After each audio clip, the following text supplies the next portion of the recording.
J'ai commencé la danse à 4 ans, et puis après j'ai commencé la musique, le piano, la flûte traversière, et notamment le chant classique. Et donc là, j'avais peut-être 13-14 ans, quelque chose comme ça. Et je me suis rendu compte que ça avait un impact sur les personnes qui m'écoutaient, et que j'avais un pouvoir. Attention, cet épisode évoque des faits de violence sexistes et sexuelles. Ces récits peuvent raviver des expériences personnelles. Vous pouvez bien sûr interrompre l'écoute à tout moment. Des ressources d'aide sont indiquées en description.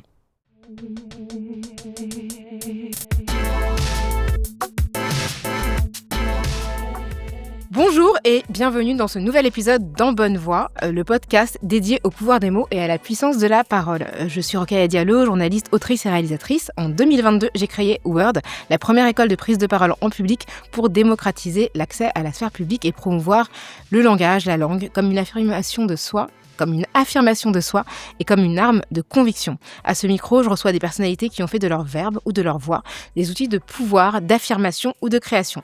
Et aujourd'hui, mon invité est Nadège Bossondiagne. Salut Nadège. Salut Rokhaya. Super contente de te recevoir. Ouais, moi aussi, trop contente. Alors Nadège, tu es autrice, actrice, chanteuse, poétesse et tu te définis même comme une artiviste. Oui. Et non pas arriviste. Tout à fait. C'est ce que j'ai lu quand tu m'as envoyé ton message, je me suis dit... Ça y est. La personne est très sûre d'elle. J'ai pris la confiance. Alors, non, artiviste. Oui. Artiviste. Donc contraction de art et activisme. Oui, c'est ça. C'est que mon art fait partie de l'engagement politique et là pour réveiller les consciences. Ok, très bien. Et avec toi, on va parler de la manière dont ta parole s'inscrit dans ta création artistique et dont elle s'impose aussi politiquement. Alors, pour commencer, j'ai une question que je pose quasiment à tous mes invités. C'est comment tu as pris conscience de ta voix ? Alors, comme vous entendez, j'ai une voix grave, ce qui est en France quelque chose, notamment pour les femmes, évidemment, de particulier, puisque c'est associé d'office à une voix masculine. Donc plein de fois au téléphone, on m'a dit bonjour monsieur, etc., etc. Et en fait, au départ, j'étais pas gênée par ma voix, en fait, parce que je n'avais pas l'habitude de l'entendre. Et après, quand j'ai commencé à tourner, forcément, on apprend à s'entendre. Et en fait, j'adore ma voix. Ok, t'as jamais eu de... Au contre, t'as jamais... En fait, okay. J'ai eu plein de choses extrêmement négatives sur ma voix, mais ça a toujours glissé sur moi, en fait. Tu n'y as jamais cru à ce qu'on a dit sur ta voix ? Non, pas du tout. D'accord, ok. Non. Après, ce qui est drôle aussi, c'est que j'ai, par exemple, dans une pièce, j'ai remplacé Sandrine Caquet, qui est chanteuse et actrice, et on dit qu'on a les mêmes voix, parce qu'elle a une voix grave, alors qu'on n'a pas du tout la même voix. De mémoire, pas non, du tout, pas du quoi. tout. Vous êtes juste deux femmes noires. Deux femmes noires avec une voix grave. Voilà. Et est-ce que tu te souviens de la première fois où tu as senti que tu pouvais faire quelque chose d'artistique avec ta voix ? Oui, parce que du coup, j'ai commencé... en fait, moi, j'ai commencé la danse à 4 ans, et puis après, j'ai commencé la musique, le piano, la flûte traversière, et notamment le chant classique. Et donc là, j'avais peut-être 13-14 ans, quelque chose comme ça. Et je me suis rendu compte que ça avait un impact sur les personnes qui m'écoutaient, et que j'avais un pouvoir. Et d'ailleurs, là, je saute dans le temps, mais j'étais à un festival, il n'y a pas longtemps, de cinéma, et j'étais avec une amie qui s'appelle Oulaya. Et en fait, je parlais, et elle a commencé à s'endormir. Elle me dit, ta voix, elle berce. Alors, je sais pas si ce que je disais était chiant, mais en tout cas, si elle était polie. Non, mais je me rends compte, en fait, que ma voix, elle a quelque chose, et notamment chez les enfants. D'accord. Les bébés... produit quel effet ? En fait, ça ou les endort, ou ils sourient. En tout cas, il y a un vrai truc quand je parle avec les petites personnes. Et t'as déjà lu des textes pour enfants, des comptines, des audiobooks et alors, j'ai lu pour mes neveux et nièces, mais je n'ai pas encore lu, donc n'hésitez pas à m'appeler. Et quand tu construis des personnages, donc comme on l'a dit, t'es comédienne, tu pars de quoi ? Est-ce que tu pars de la posture, du regard, de ta voix ? Qu'est-ce qui détermine en fait Ça dépend en fait le personnage, mais à chaque fois, moi je pars. Alors j'ai deux choses, j'ai et le corps et la voix, comme j'ai fait de la danse aussi. Et je travaille beaucoup le corps, je travaille l'histoire psychologique du personnage, et je trouve toujours une chanson qui va avec le personnage. D'accord, chaque personnage est défini par une chanson. Ouais, évidemment, je ne dirai pas. Tu vas pas dire quelle chanson ? Je ne dirai jamais quelle chanson, mais à chaque fois, le personnage a une chanson. D'accord, c'est incroyable. Ouais. Et est-ce qu'il y a une différence entre ta voix d'actrice et ta voix sociale, on va dire, la voix de Nadège Bossondiagne ? Ah, c'est intéressant. Je pense que je place plus dans les basses ma voix, même là, que à certains moments de ma vie. Et ça dépend avec qui je suis, en fait, aussi. Okay. Et ça dépend si les gens m'énervent ou pas. Et quand ils t'énervent, elle est comment ta voix ? Elle monte un petit peu, ouais. J'arrive moins à contrôler. Tout en évidemment faisant attention à mes cordes vocales. T'as une voix grave, comme tu le dis, mais t'as une voix aussi extrêmement sonore, qui porte beaucoup. Ouais. Qu'est-ce que ça t'a valu dans la vie ? Alors, c'est intéressant cette question. J'avais une voisine qui habitait au-dessus de chez moi et elle m'a dit « Mais j'en ai marre, je vous entends tout le temps, nanana, vous riez tout le temps. » Parce qu'on parle de voix, mais il y a aussi mon rire qui est assez... qui est généreux. Ouais. Et je trouve c'est incroyable, en fait, de dire à quelqu'un « Vous faites du bruit, vous riez ». C'est incroyable. Ouais. C'est-à-dire qu'en fait, elle préférait que je pleure, en fait, ça l'aurait moins dérangé. Mais le rire, c'est la vie. Et je pense qu'il y avait quelque chose c'est insupportable. Se plaindre d'un rire, mais ça m'arrive souvent. Ouais. Dans les restaurants, ça m'arrive aussi qu'on me Qu'est-ce dise qu'on te dit mais vous riez très très fort, etc. Ah ouais, mais ouais. sur le mode, c'est désagréable. Ah, très désagréable. Et Ok. par exemple, pareil, cinéma ou au théâtre, après, je dis aux gens, c'est un peu le principe d'avoir une interaction en fait émotionnelle. Sinon, restez chez vous, quoi. Voilà. C'est vrai que quand tu regardes, en tout cas, tu apprécies une œuvre en groupe, tu peux imaginer que les gens vont réagir, quoi. Bah ouais. Le rire de Nadège. Et donc, est-ce que ta voix a déjà été... tu l'as dit à l'instant hein, que ta voix a déjà été confondue avec celle d'une autre alors qu'on n'avait rien à voir. Mais j'avais une question sur ça. Est-ce que ta voix a déjà été interprétée à l'aune d'un stéréotype ? Ah ben non, j'ai pas eu celui-là. Waouh. Non, j'en ai eu 1 milliard, mais on m'a pas... Non, après, ce qui est extrêmement drôle, c'est la projection des gens. C'est-à-dire que quand vous m'entendez, là, je n'ai pas d'accent à part un accent parisien. Mais en fait, les gens, comme je suis noire, j'ai déjà entendu en casting, ah oui, du coup, t'as un accent, je sais pas quoi. Et je dis, mais de quoi ils me ils entendent un accent. Oui, ils entendaient un accent venu d'un ailleurs, j'imagine, du continent africain. Alors que pas du tout, en fait. C'est marrant, C'est ça. drôle, hein ? Ouais. Ah, c'est trop J'avais drôle. oublié, c'est en t'en parlant. Ah, vraiment, les gens, en fait, projettent. Total. C'est incroyable. Mais je pense qu'ils m'entendent avant que je parle, en fait. Ils te voient. Ils m'entendent. Ah oui, c'est ça, ils t'entendent avant que tu parles. Bien sûr. C'est-à-dire qu'ils ont déjà une voix en Mais tête bien et sûr. après, quand tu Total. parles, il y a une... Ça se met dans la petite case de tel endroit, en fait. Oui, c'est ça, parce que ça les rassure, en fait. Totalement. Et donc, t'as interprété plein de rôles, mais celui pour lequel tu es vraiment devenu populaire auprès de la population, c'est celui de Sarah Douala dans Plus belle la vie, qui est le rôle d'une commissaire, c'est ça ? Oui. Est-ce que ça a changé la perception de ta voix ou de ta parole ou de ta personne dans le public ? Et si oui, comment ? Mais c'est incroyable, parce que j'étais encore sur le public de danse, je montre comme si c'était là, de Danse avec les stars il y a quelques jours, bon bref, et en fait, les gens me parlent de Sarah Douala, ça fait 11 ans ou 12 ans que je ne suis plus dans cette série. C'est incroyable. Et les gens ont trop aimé ce personnage. Après, je suis très très fière parce que j'ai vraiment contribué à beaucoup casser les stéréotypes, à réécrire des choses. Il y a juste le Douala que j'ai pas réussi à changer, mais en tout cas, j'ai donné le Sarah parce que voilà, c'est une une ville au Cameroun pour ceux qui ne savent pas. Bon, après voilà, c'était un petit hommage, on va dire. Et ce personnage, il était vraiment... En fait, elle avait quelque chose de dingue. En fait, c'était une commissaire. Déjà, c'était une femme noire, commissaire de police, tous les soirs. À la télévision française, c'était incroyable. C'était incroyable. Une première. Mais c'était une première. Et vraiment, et donc du coup, les gens ont une empathie avec ce personnage parce que moi, j'ai réécrit beaucoup de choses au début, c'était vraiment très caricatural et j'ai tout enlevé, Et après, il y a un truc qui s'est créé avec les gens, et même, alors, je le dis quand même, il y a 2 vraiment populations qui m'adorent, les gens en prison et les flics. Ah, c'est drôle. C'est-à-dire, j'ai eu beaucoup de personnes, de policiers qui m'ont dit « On vous adore, on aimerait avoir une chef comme vous, tata », et de gens qui sortaient de prison qui me disaient « Ouais, on vous regardait tous les jours ». J'étais là « Bah, je suis désolée, je suis flic. Non, mais on aurait trop aimé avoir une flic comme vous qui nous arrête ». J'étais là « Ok, d'accord ». Et voilà, donc, je sais pas. Après, il y avait un truc un peu drôle, c'est que justement, j'avais croisé un jeune homme qui m'avait dit « Ouais, moi, je deal, mais dès que vous êtes à Plus belle la vie, j'arrête de dealer ». J'étais là « Waouh ». Pendant 50 minutes. C'était l'heure du dîner, en fait. C'était juste, il dînait devant Plus belle la vie. Pendant ce temps, il ne dealait pas. J'adorais qu'il me raconte ça, genre merci. Mais c'est hyper touchant. Ça veut dire que t'as... Ouais. Ouais, ça veut dire qu'on a besoin de policiers humains, en fait. En fait, c'est exactement ça, parce que franchement, c'était une flic. Enfin, je veux dire, elle était pas, mais elle avait quelque chose. Ouais. Et puis un second degré, et puis un petit grain de folie, et puis voilà, quoi. Enfin, j'ai dit, on a besoin de flics. Je sais pas ce que je voulais dire, mais je veux dire, en tout cas, dans la police, ouais, c'est ça. Ce serait bien les gens, en tout cas, aimeraient voir des policiers, des policières qui fassent preuve de plus d'humanité. Totalement. Ça manque, en tout cas. Ouais, vraiment. Ce que tu dis. Et alors, pour parler aussi de tes engagements, tu as participé en 2018 à un livre qui s'appelait « Noir n'est pas mon métier », qui avait été lancé notamment par Aïssa Maïga, et dans lequel tu figurais avec 15 autres comédiennes. Dans ton expérience en tant que femme noire dans le cinéma, quels sont les mécanismes spécifiques auxquels tu as fait face? Et je pense que je vois du temps ou... le sourire en coin. Tu racontes des anecdotes dans ce livre, mais je sais que tu as plein de choses à raconter, mais comment tu décrirais le fait d'être un corps noir, une femme noire, dans un contexte qui n'a pas prévu en fait, que tu sois là?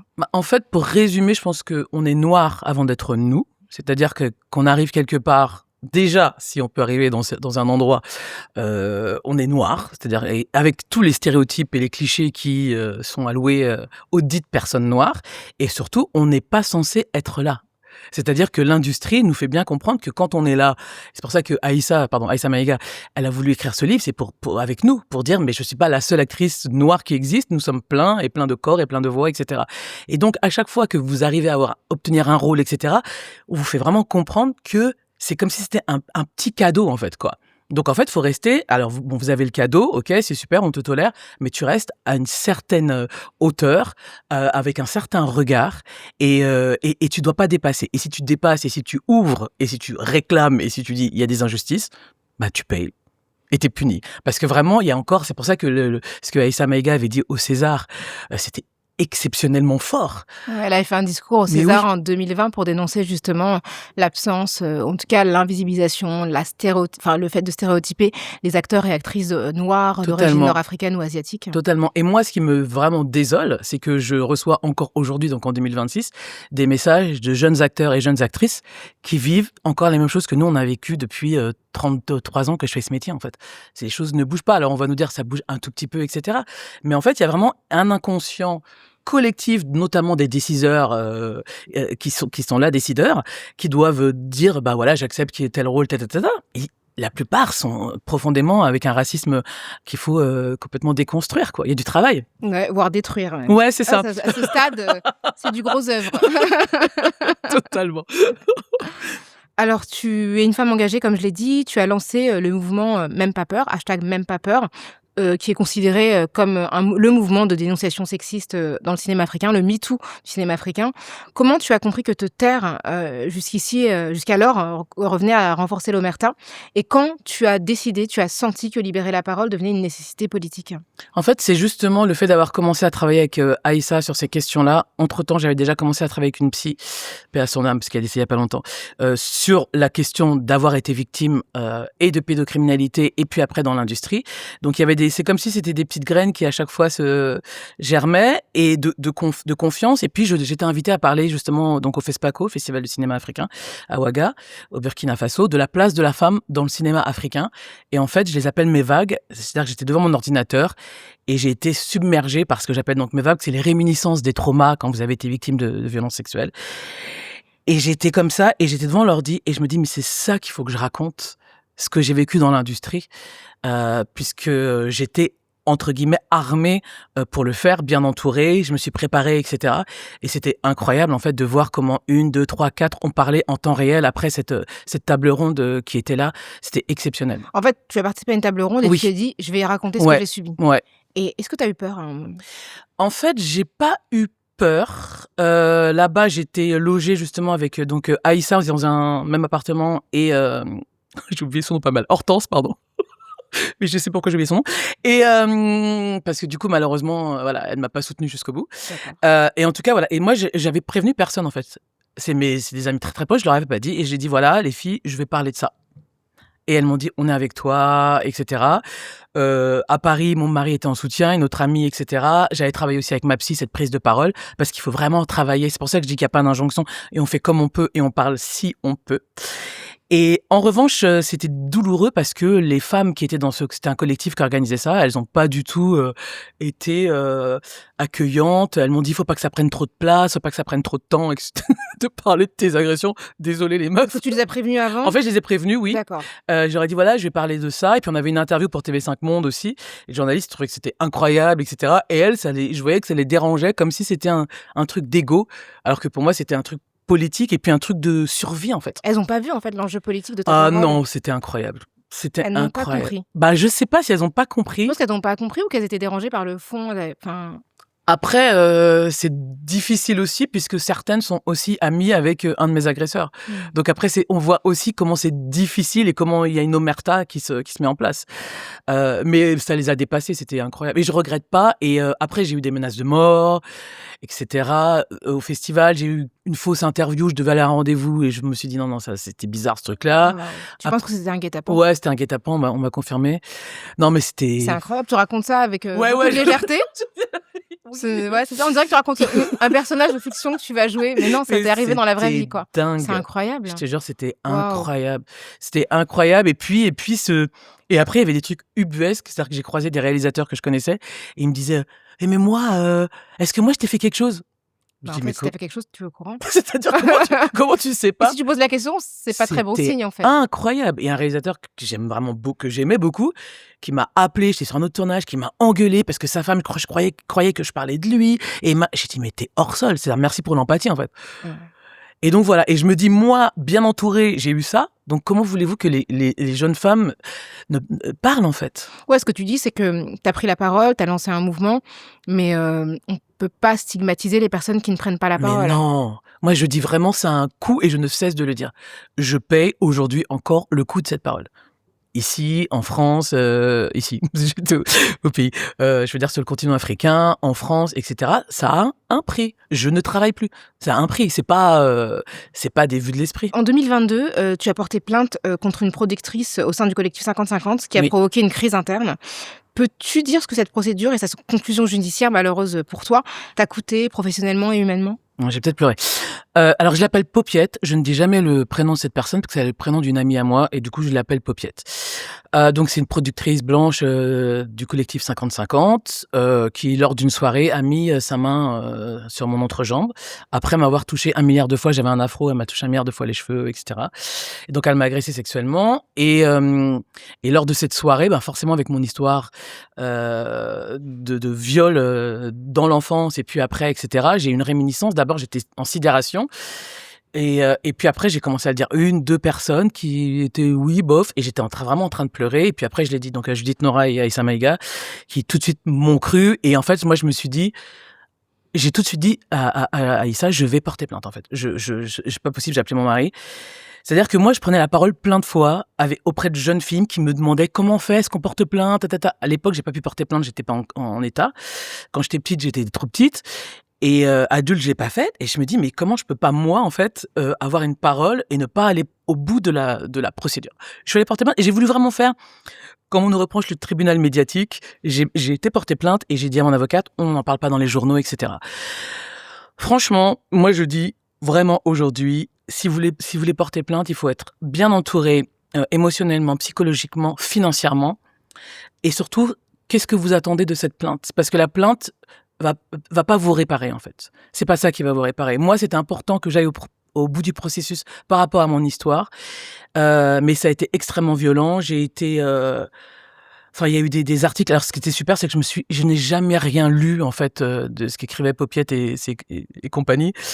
Mais il faut savoir quand même que donc, lors de l'audition, moi, j'étais pas en état psychologique d'y Il y a aller. des gens qui ont écrit, en fait, toi, t'as pas communiqué sur l'histoire, Ouais. mais il y a des articles qui ont été publiés Tout à de la fait. part de l'entourage de la personne. Exactement, puisque via son avocate, elle a fait fuiter, avec la complicité de certains policiers, mon audition avec tous les détails, etc. Limite, il y avait le code de mon appartement et tout ça. Enfin, c'était incroyable. Donc ça, c'était hyper violent. Et après ça, donc il y a la réalité donc de l'audience. Moi, je voulais pas y aller, j'étais pas en état et j'avais pas envie de réentendre des choses atroces sur moi.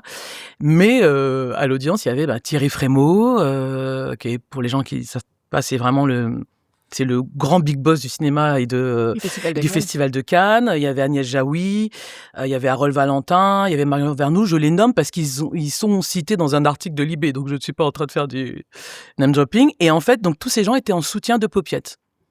Et du côté, il y avait mon avocate qui était seule, parce que moi, j'avais dit à mes amis, on était plutôt chez moi en train de faire un karaoké, essayer de transformer la violence. Et en fait, à un moment donné, mon avocate, elle a dit, mais est-ce qu'il n'y a pas une inversion, en fait, de la situation? C'est Madame Bossediam qui est victime, en fait. Et tout ça pour vous expliquer qu'en fait, c'était... pourquoi le président a demandé pourquoi elle aurait menti. Et en fait, l'argument... Excusez-moi, je suis obligée de rire.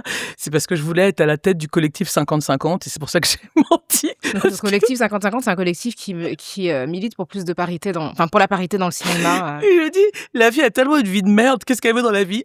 Si je me retapais encore des dépositions, d'aller raconter ça, d'aller payer l'avocat, de m'endetter, pour la tête du collectif 50-50. Okay. Quand même un chemin plus direct, je pense. Vers non, mais vraiment, j'étais genre, mais vous croyez que j'ai que ça à faire? Bon, bref. Et du coup, en fait, normalement, il y avait 8 mois qui avaient été requis par le procureur, sauf que 8 mois de 8 mois avec sursis de pour prison avec sursis. ouais, et obligation de soins, pardon, interdiction de venir dans mon quartier, etc. pour Popiette. Sauf que l'avocate de Popiette et l'avocate de Ibrahim Malouf et de Christophe Rougia, je vous laisse faire vos conclusions.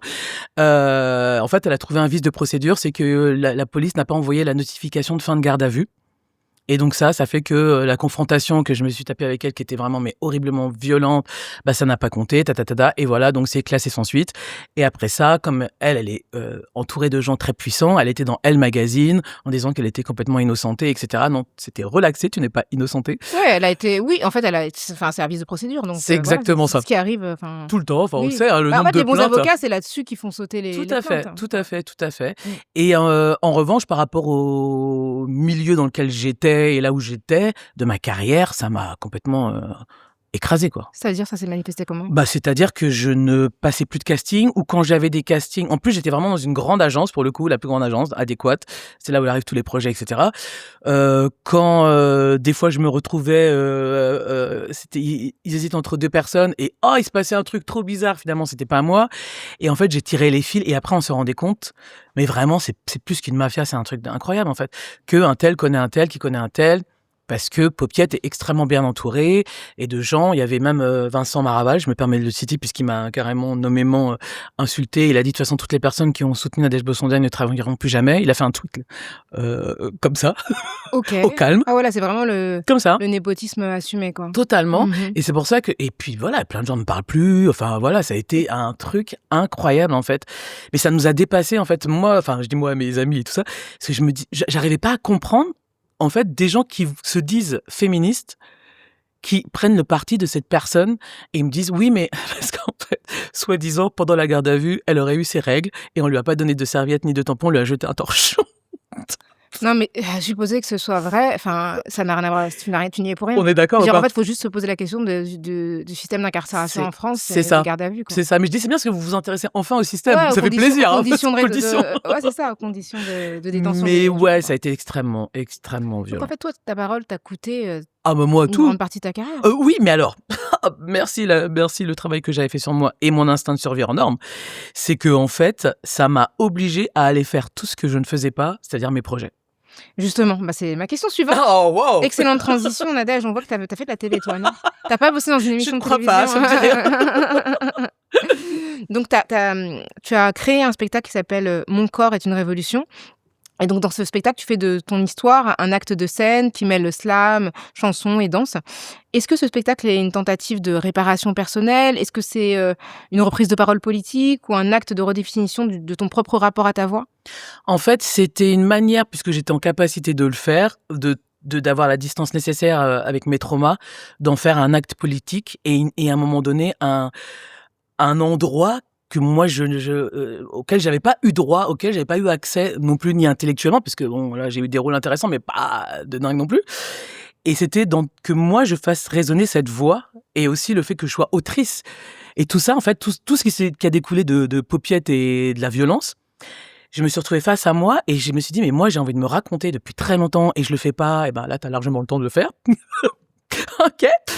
Et puis j'avais commencé à écrire aussi dans Politis, etc.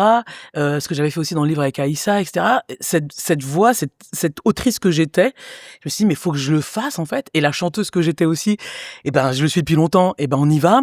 J'avais déjà fait de la danse, etc. Et c'était de créer en fait un lieu qui était un endroit hybride en fait.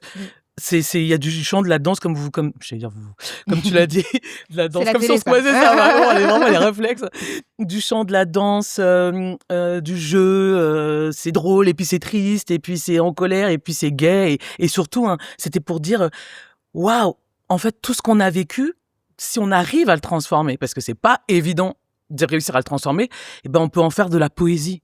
En fait. Et ça, c'était super. Mais ça fait partie du travail que j'ai fait avec ma psy qui était exceptionnel. De réussir à transformer en poésie tous les traumatismes.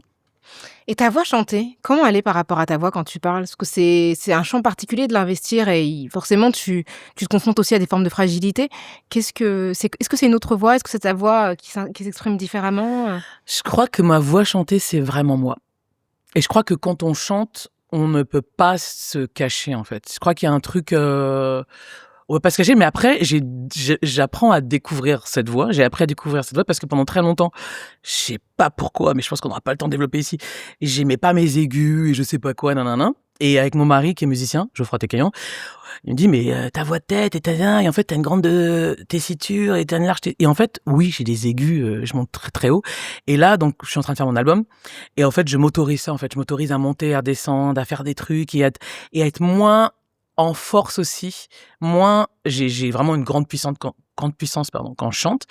Mais là, il y a des moments dans mon album ou dans ce que je fais maintenant de ma voix, c'est plus doux en fait. C'est que j'ai plus besoin en fait de parler fort. Mais je pense que ça, et peut-être j'ai besoin d'un mouchoir, c'est pardon.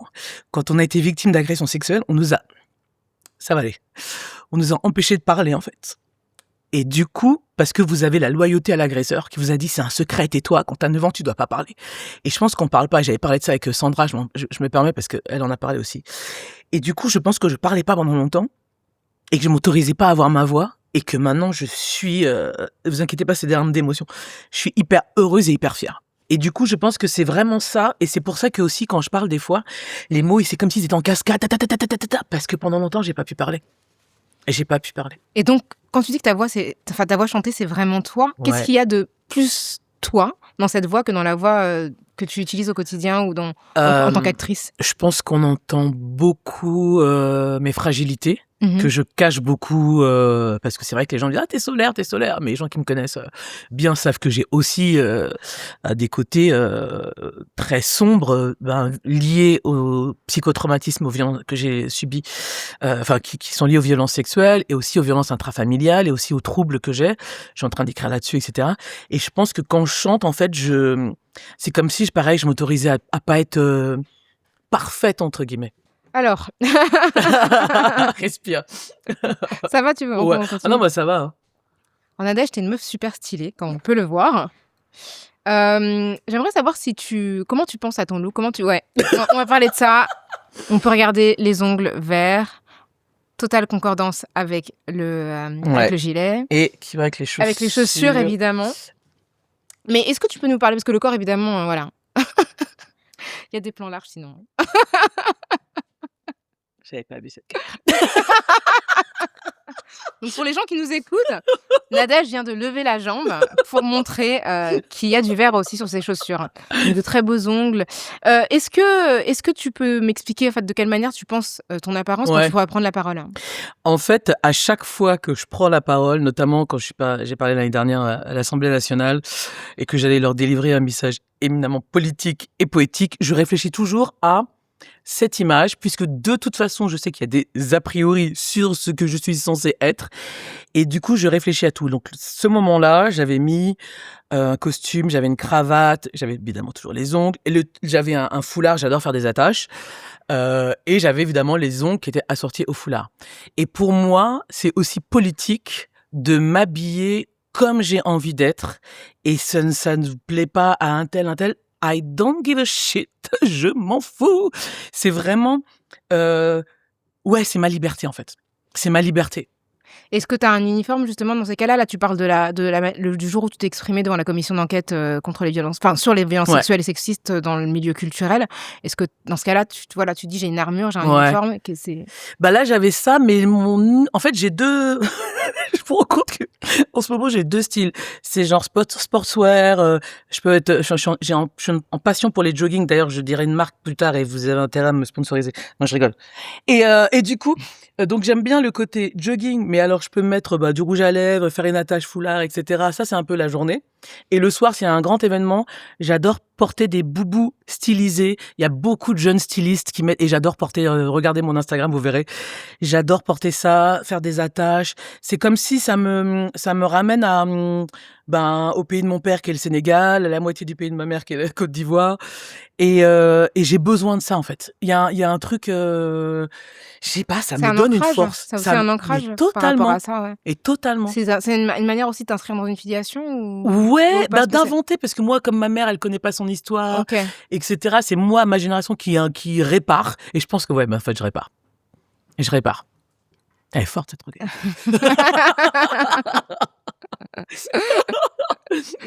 Alors, j'ai quelques petites questions pour terminer l'entretien. Mhm. Sur les mots de Nadège Bossondiagne, Ok. est-ce qu'il y a un mot que tu adores? Ah oui, c'est pas un mot français, c'est un mot portugais, c'est saudade. Ah.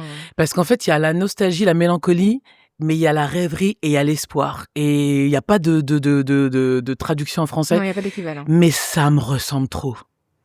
C'est très beau et même c'est très poétique. Enfin, il a donné lieu à de nombreuses créations en Ouais, termes de musique aussi. ouais. Est-ce qu'il y a un mot que tu bannirais? Oui, injonction. Ok. Ouais, total. Est-ce Foutez-nous la peine. Est-ce qu'il y a un mot que tu n'as jamais osé dire? Bah, j'ai mis 30 ans à dire le mot viol. Donc maintenant, je le dis. Et c'est pour ça que même par rapport à l'algorithme, je sais qu'il faut pas le dire et qu'il faut mettre des accents et des je sais pas quoi. Mais moi, je dis toujours. Voilà. Est-ce que tu as un tic de langage? Oh, j'en ai plein. Alors, je dis beaucoup fucking au liqueur, je dis beaucoup en toute simplicité, et je dis pour les gens que j'aime, notamment les enfants, je les appelle saucisses. Ne me jugez pas. Est-ce qu'il y a une citation qui t'accompagne ou te définit? Oui. Alors, c'est une citation de Goethe que j'ai en tête depuis ma chambre de petite fille à Créteil.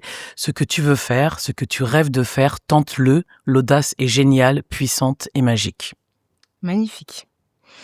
Est-ce qu'il y a un discours qui t'a marqué? Oui, Viola Davis, quand elle a eu son Emmy Awards, où elle parlait de la différence entre les actrices blanches et les actrices dites de couleur, parce que c'est en anglais qu'ils le disent, et les opportunités. Et ce discours, je vous invite à aller le regarder, il est exceptionnel. Viola Davis, de toute façon, à chaque fois qu'elle prend la parole, On l'aime, c'est magistral. Ouais. Tellement. Est-ce qu'il y a un mot qui t'a blessé? Oui, Bamboula. Bamboula, c'était un directeur de... J'attends la tête. J'étais pas du tout prête. C'est un directeur d'acteur sur une série télévisée, je vais pas dire. En plus, je pensais que c'était un truc de l'enfance. Ah quoi. non, pas du tout.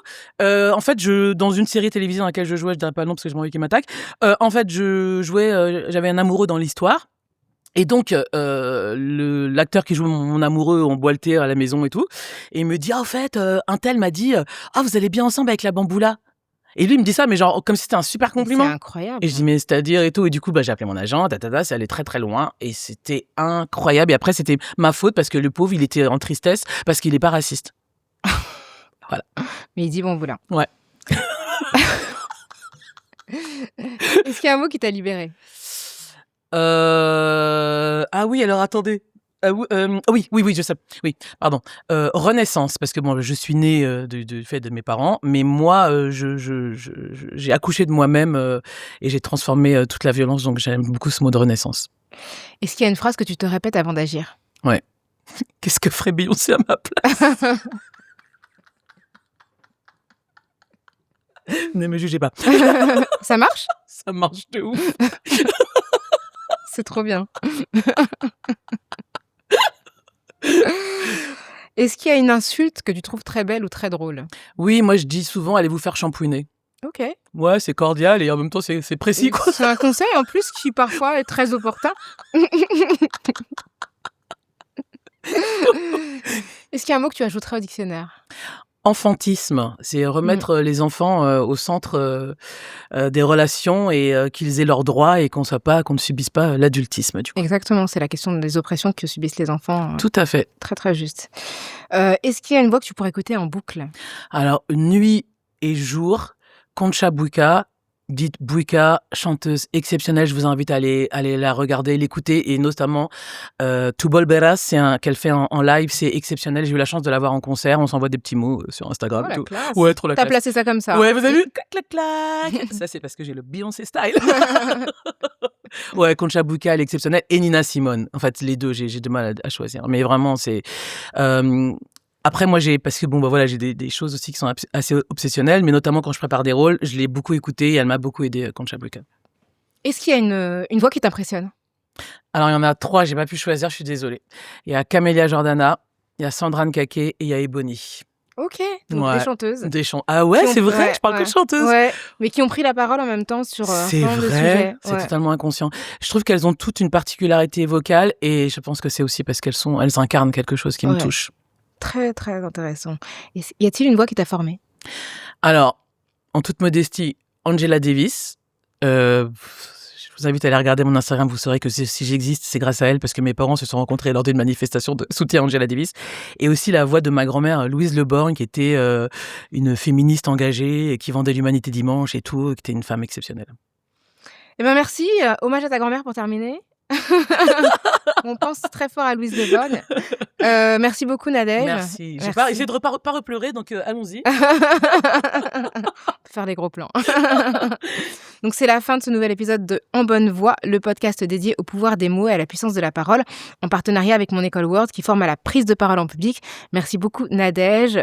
On peut te voir ou t'entendre bientôt dans ton album. Oui, et suivez mon Insta, je vous donnerai, parce que je peux pas trop dire les choses pour l'instant, mais il y a ma pièce que je vais reprendre aussi. Ok. Super. Et d'ici là, vous pourrez écouter ici dans En Bonne Voix, qui est disponible en audio sur toutes les plateformes et en vidéo sur YouTube. Cherchez En Bonne Voix avec un X et pensez à vous abonner. L'école Word est ouverte à tous et à toutes. Les infos sont dans le lien en bio sur mon compte Instagram ou par email, tout simplement word@rokayadiallo.com. Si vous avez des commentaires, des questions, contactez-moi sur mes réseaux sociaux ou le compte École Word. Pensez aussi à laisser des notes, 5 étoiles de préférence, s'il vous plaît, et des commentaires élogieux, s'il vous plaît, pour favoriser notre référencement. L'enregistrement se déroule au théâtre Le Solo. Je remercie chaleureusement ce théâtre et Kader Aoun. La réalisation est l'œuvre de Louis Descartier. Le son, c'est Osama Ezaz. Et je vous retrouve très prochainement pour explorer une nouvelle voie. À bientôt, Nadège. Au revoir, Okaya.